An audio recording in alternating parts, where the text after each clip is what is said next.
Hello anime lovers, आप सबका दोबारा से स्वागत है हमारे इस एनी एक्सप्लेनिंग चैनल में। तो आज हम एक्सप्लेन करने वाले हैं काइजू नंबर 8 के सीजन 2 के एपिसोड 6 को। तो चलिए शुरू करते हैं। पिछले एपिसोड में हमने देखा था कि काइजू नंबर 9 ने काफ्का और गैन को चकमा देकर वहां से भाग गया था, जिसकी वजह से गैन काफ्का से मदद मांगता था कि वो लोग मिलकर काइजू नंबर 9 से लड़के डायका इसाओ को वापस ला पाए। तो काफ्का भी मान जाता है। के बाद सभी लोग काइजू नंबर 9 से लड़ने के लिए ट्रेनिंग करने लगते हैं। तो क्या काफ्का और गैन मिलकर काइजू नंबर 9 को हरा पाएंगे और डायका इसाओ को वापस ला पाएंगे? चलिए देखते हैं कि आगे क्या होता है। अब यहाँ पर सोशिरो काइजू नंबर 10 के बाकी बचे हुए बॉडी को देखने चला जाता है, जहाँ पर काइजू नंबर 10 के बॉडी काफी बुरी हालत में थे, फिर भी वो 5.7 फॉर्टिट्यूड की एनर्जी रिलीज कर रहा था, जिसकी वजह से सभी लोग डर जाते हैं। सोशिरो बोलने लगता है कि इससे डरने की जरूरत नहीं है। तो काइजू नंबर 10 बोलने लगता है कि तुम्हें देख के ही लगता है कि तुम सबसे अलग हो, काश मैं उस टाइम जीत गया होता। तो सोशिरो बोलता है कि मैं यहाँ पर पुरानी बातों को दोहराने के लिए नहीं आया हूँ, मैं यहाँ पर काइजू नंबर 9 के बारे में जानने के लिए आया हूँ। तो काइजू नंबर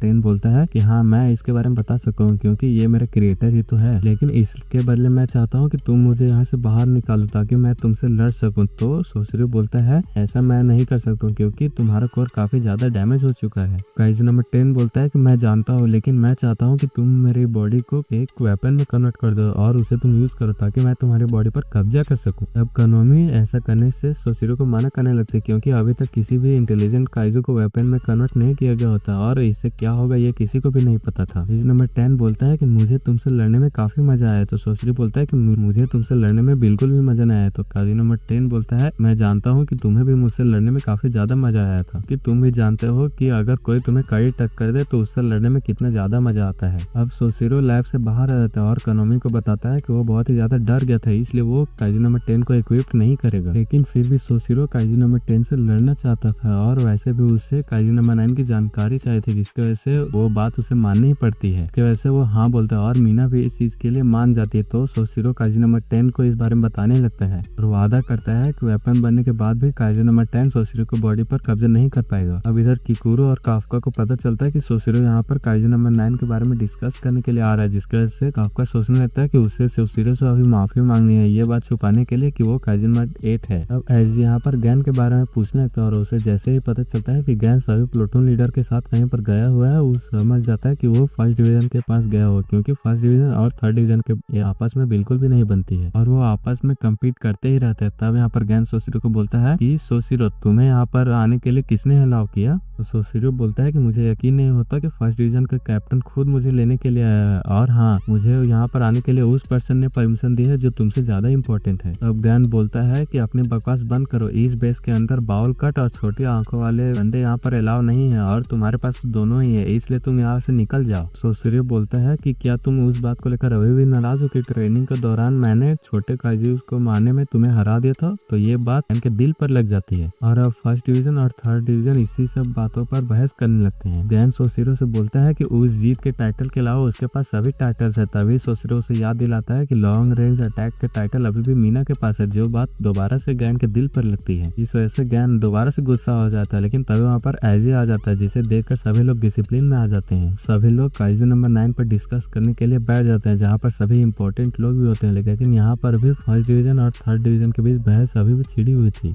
और फोर्थ डिवीजन का कैप्टन उस बहस को बंद करवाने लगता है, लेकिन दारू पीने के चक्कर में वो खुद ही पकड़ा जाता है। और अब सोशिरो अपनी स्पीच को स्टार्ट कर देता है और बोलता है कि हमें अब न्यू इन्फॉर्मेशन मिली है, जिसके मुताबिक काइजू नंबर 9 को एक अकेले डिवीजन नहीं रोक सकती है, और ये बात उसे काइजू नंबर 10 ने बताई है और उसने ये भी बताया है कि काइजू नंबर 10 को काइजू नंबर 9 ने ही बनाया था। इसे सुनकर सभी लोग हैरान हो जाते हैं और सोशिरो बोलता है कि काइजू नंबर 9 पहला ऐसा काइजू है जिसके पास ताकतवर काइजूस को बनाने का भी एक्सपीरियंस है और ताकत है। तो काइजू नंबर 10 ने ये भी बताया कि वो एक प्रोटोटाइप काइजू है और उससे भी ताकतवर चीज अभी आने वाली है। इस टाइम जापान की डिफेंस फोर्स एक टाइम पर 5 ताकतवर काइजू से ही लड़ सकती है और अगर उन काइजूस के फॉर्टिट्यूड लेवल 9 से ऊपर हुआ तो ये नंबर डिक्रीज भी हो सकती है। इसलिए अगर काइजू नंबर 9 ने और भी पावरफुल काइजूस को क्रिएट किया तो उसे रोकना हमारे लिए मुमकिन नहीं है। इसके वजह से ये कंट्री भी तबाह हो सकती है। तो जुगु सोशिरो से पूछने लगता है कि क्या ये इन्फॉर्मेशन सच है? सोशिरो उसे पिछले 10 सालों का डाटा दिखाता है, जिससे ये साबित होता है कि ये इन्फॉर्मेशन सच है। सोशिरो बोलता है कि हमें नहीं पता कि काइजूस कैसे आए हैं, लेकिन टेक्टोनिक फॉल्ट्स की वजह से जो एनर्जी निकली थी उसने जियोलॉजिकल मटेरियल्स पर असर किया था और उसी वजह से काइजूस बने थे, और हमें ये लगता है काइजू नंबर 9 उसी प्रोसेस पर इंटरफेयर करके काइजूस को क्रिएट कर रहा है। हमें नहीं पता है कि काइजू नंबर 9 अभी कहाँ है,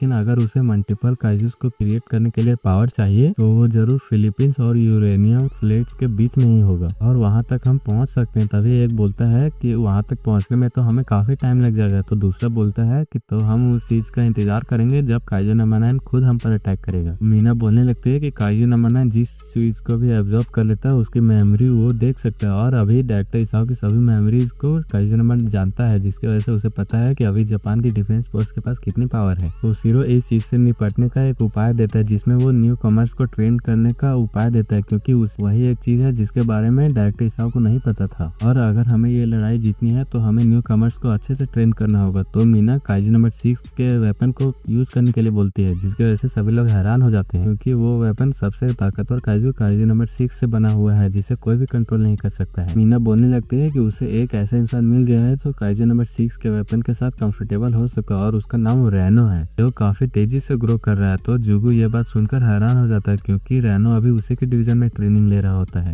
इसके वजह से वो दारू पीने लगता है, लेकिन उसका वाइस कैप्टन उसे रोक देती है और वो लोग बोलने लगते हैं कि काइजू नंबर 6 सबसे पावरफुल काइजू था क्योंकि उसका फोर्टिट्यूड लेवल 9.6 ही नहीं था, क्योंकि जब वो जागा था तो उसने काफी सारे काइजू से हम पर अटैक किया था और वो सच में काइजू का किंग है। और काइजू नंबर 6 को न्यूट्रलाइज करने के लिए डायरेक्टर इसाओ को वाइफ ने हमारे साथ दिया था और उस दिन काफी जाने गई थी और उस दिन अजीब सा स्नोफॉल भी हो रहा था, जिसकी वजह से सभी को पता है कि वो दिन कितना मनहूस दिन था। और मुझे यकीन नहीं हो रहा है कि हम काइजू नंबर 6 के वेपन को एक बच्चे को यूज करने के लिए फोर्स कर रहे हैं। तब यहाँ पर रैनो जुगू के ऑफिस में आ जाता है और उसे पता चलता है कि उसे काइजू नंबर 6 के वेपन को यूज करने के लिए बोला जा रहा है और जुगू उसे बताता है कि किसी भी काइजूस के वेपन को यूज करने के बाद उसके बॉडी पर काफी बुरा असर होता है और कई लोग तो ऐसे भी थे जो रिटायर होने से पहले ही मारे गए, जिसकी वजह से जुगू रैन को उस वेपन को यूज करने के लिए मना करने लगता है कि वो वेपन सबसे ज्यादा खतरनाक वेपन है। तब यहाँ पर रैनो रनिंग करने के लिए चला जाता है और सोचने लगता है कि मैंने सुना है कि काफका काइजू नंबर 8 की पावर के साथ मिलकर काइजू नंबर 9 से लड़ रहा था। अब रैनो को काइजू नंबर 6 के वेपन को ट्राई करने के लिए कहा जाता है और अभी सिर्फ रैनो को उसके आर्म्स को ही दिया जाता है। तब जुगू उसे बोलने लगता है कि क्या तुम तैयार हो, तो रैनो बोलता है कि हाँ। सभी लोग उस वेपन के पावर को एक्टिवेट कर देते हैं, जिसकी वजह से रैनो की बॉडी में तेजी से पावर फ्लो होने लगती है और रैनो को लगने लगता है कि उसकी बॉडी में ताकत खत्म हो रही है, लेकिन फिर भी वो हार नहीं मान रहा होता है। वो वेपन रैनो के नर्वस सिस्टम के साथ कनेक्ट हो जाता है, जिसकी वजह से रैनो को काइजू नंबर 6 दिखाई देने लगता है और वो वहीं पर बेहोश हो जाता है। जब उसे होश आता है तो वो देखता है कि वो मेडिकल रूम में और जुगू उसे बोल रहा था कि